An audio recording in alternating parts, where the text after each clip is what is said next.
Halo Bray, kembali lagi di Gaptek.id dan tiba juga waktunya buat gua untuk ngebahas CPU dari arsitektur Zen 5, tepatnya Ryzen 9000 series. Kalau di video yang lalu gua ngebahas Ryzen 7 9700X, kali ini bagian Ryzen 9-nya.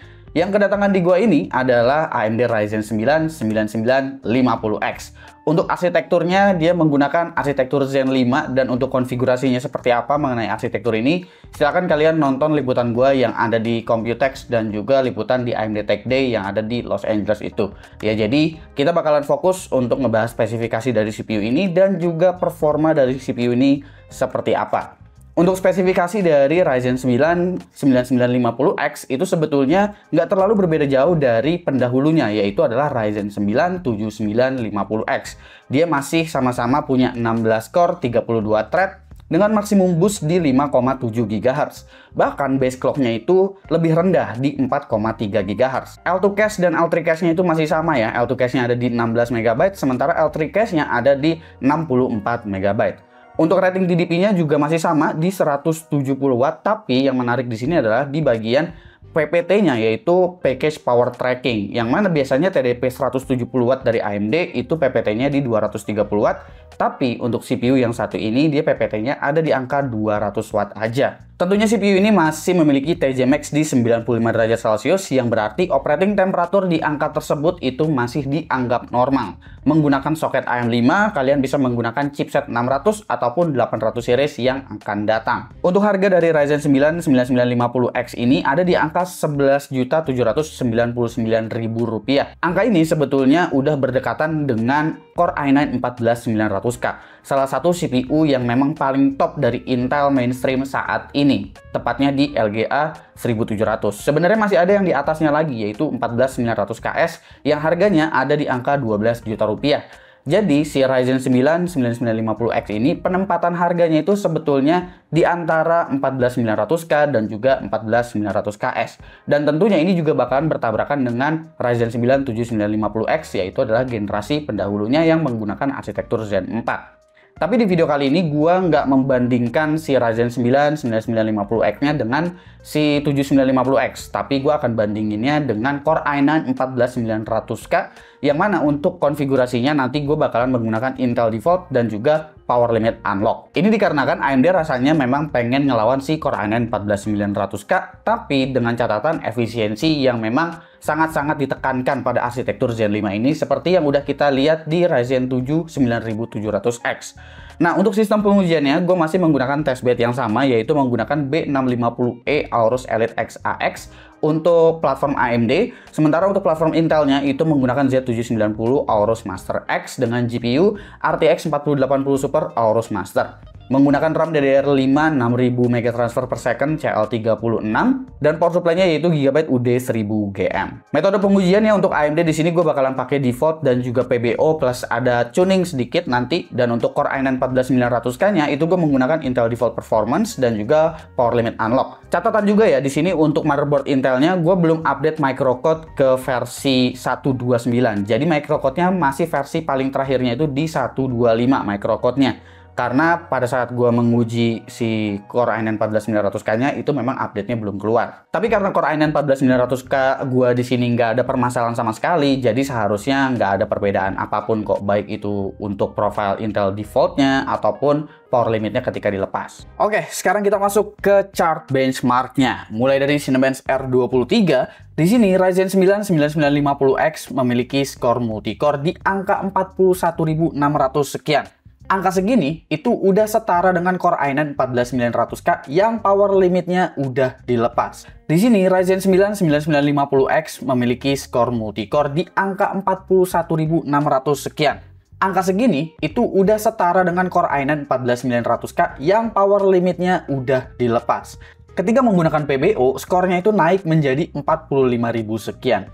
Hampir naik 10% ya. Tapi kalau mau di atas 10%, itu kita perlu melakukan extra tuning dengan mengaktifkan PBO dan juga menggunakan Curve Optimizer. Di sini gue menggunakan offset minus 30 untuk Curve Optimizer-nya dan mendapatkan skor di 46.600 sekian. Tentu ini bedanya jauh banget ketimbang dengan Core i9 14900K yang menggunakan profile Intel Default Performance. Nah, CPU package powernya sendiri, dalam kondisi default, si Ryzen 9 9950X ini akan menarik daya sekitar 199 atau 200 watt sesuai dengan PPT-nya. Dalam kondisi idle masih cukup tinggi di sekitar 50-an watt, tapi bisa dioptimize ketika kita menggunakan curve optimizer, turun sedikit idle-nya jadi 47 watt gitu. Dan ketika kalian menggunakan PBO tanpa curve optimizer sama sekali, ini dia bisa narik daya sekitar 290 watt, yang berarti efisiensinya sebetulnya udah bubar banget. Tapi itu tetap masih lebih hemat listrik ketimbang Core i9 14900K yang power limitnya udah dilepas. Karena untuk Core i9 14900K ketika power limitnya dilepas, di sini gue bisa nahan dia di sekitar 332 atau 334 watt. Sebetulnya bisa 350 watt, tapi ini temperaturnya udah nyentuh ke TJ Max. Efisiennya sebetulnya kalian menggunakan curve optimizer dengan offset tertentu sehingga mendapatkan CPU package power yang nggak terlalu tinggi, tapi performanya justru lebih kencang seperti yang kalian lihat pada multicore di Cinebench R23 tadi. Nah, untuk multicore per wattnya di sini kita bakalan ngukur efisiensi. Ryzen 9 9950X di sini udah punya efisiensi yang cukup bagus, meskipun di sini masih ada di bawah efisiensi dari 9700X. Tapi ingat, multicore dari 9950X itu kan bedanya jauh sekali. Dan ini prosesor high-end yang memang efisiensinya nggak bakalan sebagus prosesor yang kelasnya lebih bawah. Ketika menggunakan PBO, di sini efisiensinya udah lumayan bubar, meskipun ya tetap masih ada di atas Intel Core i9 14900K.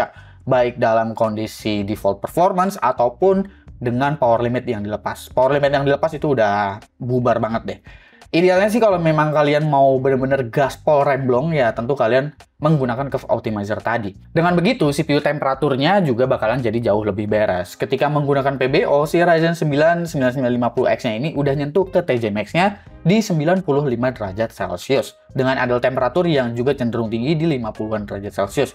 Tapi ketika kalian menggunakan PBO dan kalian menggunakan curve optimizer tadi, itu idle-nya bisa turun lumayan jadi 40-an dan belum menyentuh ke TJ Max dengan bayaran performance yang lebih kencang. Ryzen 9 9950X juga dalam kondisi defaultnya bahkan adem banget. Idle-nya di 40-an sangat-sangat normal dan full load-nya di 75 derajat Celcius aja. Sementara ini performance dari 9950X kan setara dengan i9 14900K yang power limitnya di unlock dan itu udah nyentuh ke 100 derajat Celcius. Nah, bagaimana cara gua ngebikin atau ngetuning si Ryzen 9 9950X ini menggunakan curve optimizer? Sebetulnya gampang aja sih, karena gue di sini cuma menggunakan software AMD Ryzen Master, yang mana di bagian bawah itu udah ada menu yang namanya curve optimizer. Ini sama aja kayak kalian mengaktifkan Precision Boost Overdrive atau si PBO itu. Jadi kalian tinggal pilih aja Precision Boost Overdrive, lalu bagian auto offsetnya itu diklik. Jadi dia bakalan manual untuk offsetnya. Lalu ada CO All Core Value. Di sini gue pilihnya All Core aja langsung biar nggak ribet. Lalu value-nya ini gue set jadi minus 30. Ini kalian perlu trial and error sih. Jadi range-nya itu antara dari minus 10 sampai dengan minus 50. Biasanya minus 50 sih dia udah cenderung kurang stabil. Di sini gue bisa dapatnya stabil di minus 30. Cuma kayak begitu aja dan kalian udah bisa nikmatin performance yang lebih kencang daripada PBO tapi lebih hemat listrik dan temperaturnya juga bakalan lebih adem. Kita lanjut ke benchmark selanjutnya. Untuk benchmark selanjutnya ini gue nggak masukin yang curve optimizernya karena waktu gue untuk ngetes prosesor ini sangat-sangat terbatas. Jadi gue belum sempet masukin datanya. Oke, ini adalah benchmark Blender. Untuk Ryzen 9 9950X di sini punya skor di 267 sampel per menit untuk Scene Monster. Ini udah lebih kencang dari Core i9 14900K dengan power limit yang udah dilepas. Ketika kita menggunakan PBO tentu performance-nya bakalan lebih kencang lagi. Jadi performance PBO ini gua rasa udah cukup menggambarkan juga lah ketika kita menggunakan curve optimizer atau enggak, karena sebetulnya bedanya dikit aja, performance-nya cuma beda efisiensinya aja. Lalu kemampuan encoding-nya juga ini jauh lebih beres. 9950X dalam kondisi default itu lagi-lagi setara dengan 14900K ya, baik dalam kondisi default ataupun power limit yang udah dilepas. Nah, ketika menggunakan PBO, ajaibnya di sini performance-nya itu naik sekitar 15 sampai dengan 20 fps rata-ratanya. Selanjutnya di DaVinci Resolve, di sini untuk di DaVinci Resolve Ryzen 9 9950X juga lebih kenceng, walaupun ya selisihnya cuma beda sekitar 5 atau 4 detik aja gitu. Tapi sekali lagi, Ryzen 9 9950X di sini memakan daya yang jauh lebih rendah ketimbang Core i9 14900K yang power limitnya udah dilepas. Lalu kita masuk ke pengujian game. Yang pertama itu adalah Valorant. Di sini untuk game tentu Ryzen 7 7800X3D masih tetap lebih unggul. Bahkan 9950X di sini performanya juga sebetulnya nggak terlalu berbeda jauh dari Ryzen 7 9700X ya. Baru berasa kencang ketika menggunakan PBO, tapi itu pun performanya masih head to head juga dengan Ryzen 7 9700X. Tapi performanya itu juga masih head to head dengan Ryzen 7 9700X yang sama-sama menggunakan PBO. Game selanjutnya adalah Cyberpunk 2077. Di sini untuk Ryzen 9 9950X mendapatkan rata-rata 172 FPS, berada sedikit banget di atas 7800X3D atau bisa dibilang sama lah dalam margin error. Kondisinya masih ada di bawah Core i9 14900K dalam kondisi default ataupun power limit dilepas, tapi selisihnya itu juga nggak terlalu jauh, sekitar 2 sampai dengan 4 FPS aja. Selanjutnya ini adalah Deathloop. Untuk Deathloop di sini gua rasa kayaknya udah dapat batasan dari CPU atau dari GPU-nya gitu. Jadi memang rata-rata FPS-nya semua hampir sama, tapi di sini untuk Core i9 14900K itu sedikit lebih unggul dengan rata-rata 212 FPS ketika power limitnya itu dilepas. Nah, selanjutnya untuk Death Stranding juga seperti itu, rata-rata FPS-nya udah hampir mentok semua di 240. Hanya 1% minimum FPS-nya aja yang kalau kita perhatiin di sini Ryzen 9 9950X punya rata-rata FPS yang jauh lebih baik dari semua prosesor yang ada, bahkan termasuk Ryzen 7 7800X3D. Selanjutnya adalah Far Cry 6. Untuk Ryzen 9 9950X punya rata-rata di 168.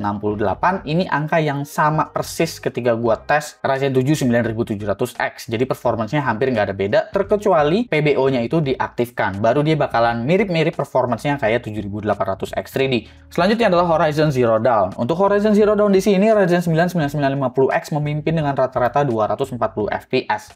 Bahkan untuk Intel Core i9 14900K itu rata-ratanya masih di sekitar 220-an. Mirip-mirip seperti 14700K juga. 7800X3D di sini ada di sekitar 216. Ini juga udah cukup kencang. Tapi di sini 9950X terlihat jauh lebih powerful karena Ryzen 7 9700X aja di sini bedanya tuh jadi kelihatan banget sama si Ryzen 9 9950X. Selanjutnya adalah Hogwarts Legacy. Di sini juga diungguli oleh Ryzen 9 9950X dengan rata-rata 166 FPS, tapi selisihnya itu sebetulnya beda tipis aja dengan Core i9 14900K, baik dalam kondisi default ataupun power limitnya di unlock. Ini juga udah sedikit lebih kencang dari 7800X3D, tapi ya bedanya nggak jauh-jauh banget lah. Selanjutnya adalah Shadow of the Tomb Raider. Dalam kondisi default, si Ryzen 9 9950X di sini dapat rata-rata di 289. Ini sedikit banget di bawah dari Core i9 14900K, yang mana 14900K-nya itu power limitnya udah dilepas. Tapi kalau posisinya sama-sama default, rata-rata FPS-nya masih cenderung sama. Bahkan ketika gue menggunakan PBO, di sini masih margin of error sih, cuma selisih 2 FPS. Ya, itu rata-ratanya sekitar 287. Tapi kalau diliatin 1% minimum FPS-nya menggunakan PBO itu jauh lebih beres. Dan game terakhir yaitu adalah The Last of Us Part 1. Ryzen 9 9950X baik menggunakan PBO ataupun dalam kondisi default dapat rata-rata sekitar 181 atau 182. Ini performance yang sangat-sangat identik dengan Core i9 14900K, yang membedakan hanya di 1% minimum FPS-nya aja, yang mana Ryzen 9 9950X punya 1% frame rate yang jauh lebih baik. Nah, CPU package power ketika kita lagi bermain game, di sini Ryzen 9 9950X memakan daya sekitar 130 watt. Ini sesuai juga dengan rating TDP 170 watt dari AMD, yang mana Ryzen 9 7900X juga memakan daya sekitar 130-an watt ketika bermain game. Ketika menggunakan PBO, dia baru mental-mentul ke sekitar 148 watt dan itu masih tetap lebih irit ketimbang Core i9 14900K. Tapi di sini 14900K baik power limit unlock ataupun default itu sama aja ya ketika bermain game. Bagaimana average FPS per wattnya? Dari semua game yang udah gua tes tadi, rata-ratanya di sini untuk Ryzen 9 9950X mendapatkan rata-rata 17,93 dan ketika menggunakan PBO ada di angka 16,03. Ketika menggunakan PBO di sini untuk FPS per wattnya itu udah hampir mendekati Core i9 14900K sebetulnya, karena dia bakalan narik di sekitar 290 watt dengan performance gaming yang cenderung identik. Tapi kalau kita perhatiin dalam kondisi defaultnya, sebetulnya ini kondisi defaultnya udah cukup ideal apabila kalian mau bermain game. Tapi ini belum se-efisien 9700X ataupun 7800X 3D kalau kalian mau ngejar banget PC gaming yang memang sangat-sangat efisien. Tapi sekali lagi, 9950X ini bukan cuma sekedar CPU yang bakalan dipakai buat gaming aja karena punya 16 core 32 thread. Oke, kita masuk ke bagian kesimpulan untuk AMD Ryzen 9 9950X. Menurut gua, CPU mainstream Intel paling tinggi saat ini gua rasa udah selesai total. Ryzen 9 9950X bisa membabat dua aspek sekaligus di sini. Dia punya performance melebihi Core i9 14900K dengan power yang lebih rendah. Bahkan Core i9 14900K perlu melepas power limitnya dulu untuk match performance dari Ryzen 9 9950X ini. Yang mana dengan melepas power limitnya, Core i9 14900K itu udah dijamin bakalan nyentuh ke TJ Max-nya di 100 derajat Celcius. Karena sebetulnya dia bisa narik daya hingga 350 watt bahkan. Cooling gua aja itu TJ Max-nya udah mentok di sekitar 330-an. Dan Ryzen 9 9950X dalam kondisi default masih berjalan sangat adem meski itu jalan di 200 watt. Ini baru potensi Zen 5 yang keluar semua. Tapi tentu ada kekurangannya. Cuma gua rasa kekurangannya ini tinggal gimana AMD ngurus driver chipset dan kerjasama mereka dengan Microsoft untuk scheduler CPU-nya. Karena sebetulnya masalah ini tuh selalu ada di CPU AMD Ryzen yang memiliki dua CCD, terutama ketika baru banget rilis. Awal-awal gue nge-review Ryzen 9 7950X 3D juga sempat kejadian seperti ini. Dimana saat gue ngetes game, itu performance-nya memang inkonsisten. Jadi terkadang dia performance-nya bisa beda banget tuh. Pas lagi benchmark, gue memang gak unjukin, tapi di bagian kesimpulan ini, gue bakalan kasih lihat beberapa benchmark yang memang sempat ngalamin penurunan performance dari Ryzen 9 9950X ini. Tapi setelah gua reinstall driver chipsetnya atau bahkan gua install ulang Windows-nya, itu dia bakalan balik ke performance yang seharusnya. Ini perkara dari scheduler Windows aja sih, dan juga driver dari chipsetnya. Yang mana itu pasti bakalan dibenerin seiring berjalannya waktu. Ketika menggunakan PBO seperti biasa, powernya akan lebih bengkak dan membuang efisiensinya. Tapi, kalian bisa lakukan extra tuning seperti menggunakan Curve Optimizer akan sangat membantu untuk cari performance paling optimal dengan menjaga efisiensi dari CPU ini. Kalau kalian berencana untuk rakit PC high-end, sebetulnya buat gue sendiri akan sangat-sangat sulit untuk merekomendasikan Intel Core i9 14900K saat ini. Yang mana itu soket memang umurnya udah di ujung tanduk. Ditambah lagi juga dengan instability issue yang ada pada Core i9 14900K, meskipun sekarang udah ada microcode terbaru yang gue juga nggak tahu microcode terbarunya ini menyelesaikan masalah yang sebelumnya udah degradasi CPU-nya atau enggak gitu, karena CPU gue nggak ada masalah ya di sini. Tapi dengan isu-isu tersebut, dengan sentimen tersebut, tentunya gue akan sulit untuk merekomendasikan Core i9 14900K.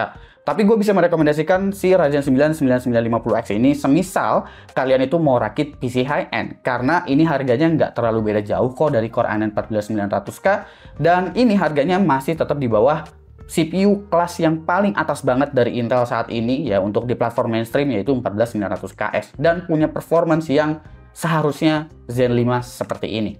Kira-kira menurut kalian gimana untuk Ryzen 9 9950X? Coba komen di bawah dan kasih pendapat kalian masing-masing. Jangan lupa subscribe, gue Suki, dan seperti biasa sampai jumpa di lain kesempatan.